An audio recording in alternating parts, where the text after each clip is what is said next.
जब कोई काम मजबूरी में करना पड़े या कोई इस प्रकार का प्रेशर है कि वो हमें काम करना ही पड़ रहा है, ऐसे वाक्यों के लिए हैविंग टू प्लस V1 का अर्थ है करना पड़ रहा है, मतलब मजबूरी में।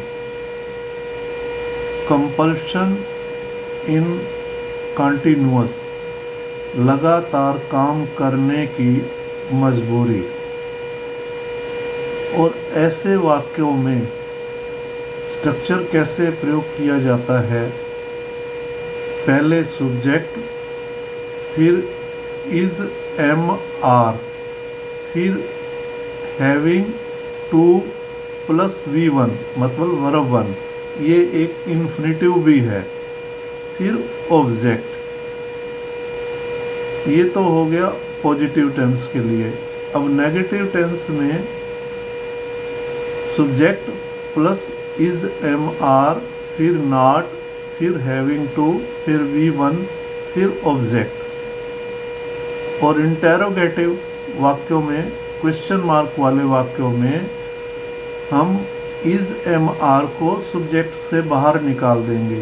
पहले इज एम आर लगाएंगे, फिर सब्जेक्ट, फिर हैविंग टू प्लस V1, फिर ऑब्जेक्ट। और WH फैमिली में सब्जेक्ट से पहले जो इज एम आर हम लगाते हैं इंटेरोगेटिव वाक्य में, उससे पहले WH फैमिली के वर्ड लगाया जाएगा। WH फैमिली वर्ड, फिर इज एम आर, फिर सब्जेक्ट, फिर हैविंग टू, फिर V1, फिर ऑब्जेक्ट। और ऐसे वाक्यों में जो वर्ब V1 का प्रयोग किया जाता है, उसका अंतिम शब्द हिंदी में ना, ने, नी होगी। ये इसकी पहचान है। दूसरा, करना पड़ रहा है मतलब मजबूरी में। फॉर एग्जाम्पल, निखिल को दिन के अंत तक अपना गृह कार्य पूरा करना पड़ रहा है। Nikhil is having to complete his homework by the end of the day. मतलब आज को उसको, आज ही दिन के अंत तक, दिन पूरा होने तक उसको ये काम करना ही है, उसकी एक मजबूरी है।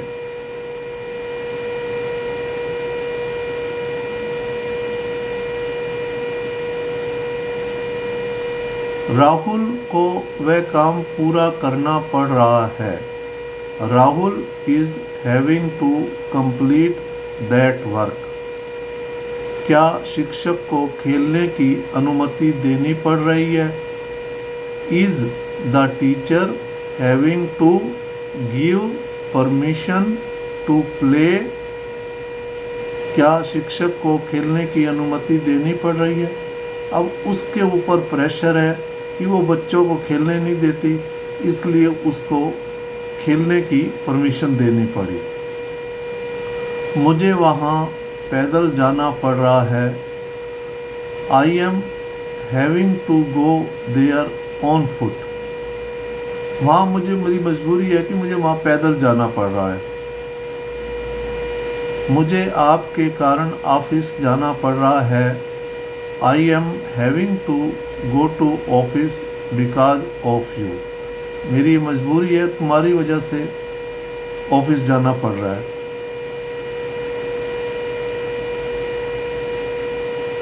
मुझे उसे सहन करना पड़ रहा है। I am having to tolerate him. मेरी कोई मजबूरी है, उसे सहन करना पड़ रहा है। मुझे डांट पड़ रही है क्योंकि मैंने गृह कार्य नहीं किया।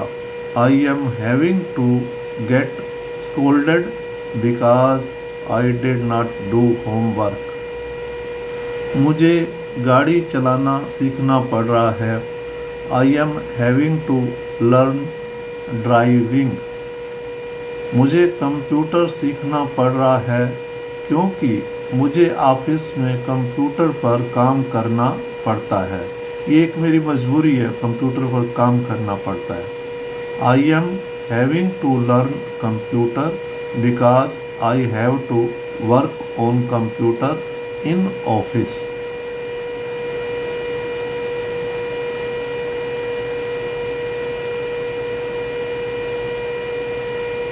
हमें अप्रत्याशित खर्चों के लिए पैसे बचाने पड़ रहे हैं। कोई हमारी मजबूरी है। We are having to save money for unexpected expenses.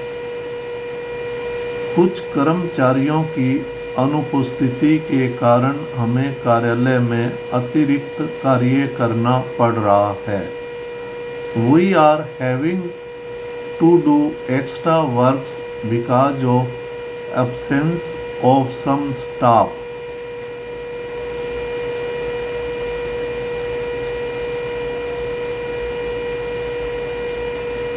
अनुराग और भूमित को यूपीएससी परीक्षा पास करने के लिए कड़ी मेहनत करनी पड़ रही है।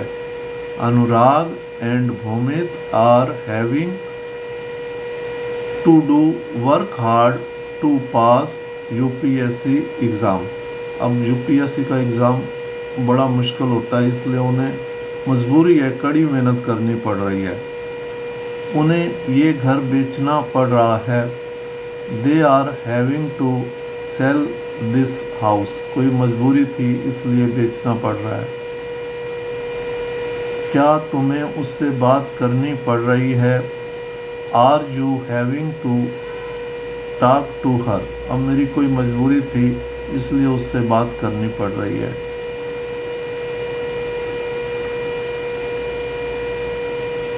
तुम्हें क्या खाना पड़ रहा है? What are you having to eat. तुम्हें अंग्रेजी क्यों सीखनी पड़ रही है? Why are you having to learn English. तुम्हें इंग्लिश क्यों सीखनी पड़ रही है?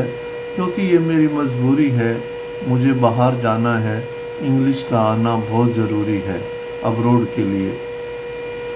तो इस प्रकार के मजबूरी के वाक्यों में हैविंग टू के बाद हम V1 का प्रयोग करते हैं। इसमें किसी प्रकार की कोई त्रुटि है तो कृपया कमेंट्स करें और आपसे नम्र निवेदन है अपने जान पहचान के बच्चों को जो दूर दराज ग्रामीण इलाकों में रहते हैं, वो बच्चे बहुत होशियार होते हैं, उनको अपनी तरफ से विद्यादान के रूप में इस वीडियो को शेयर ज़रूर करें ताकि वे इसका लाभ उठा सकें। जय हिंद।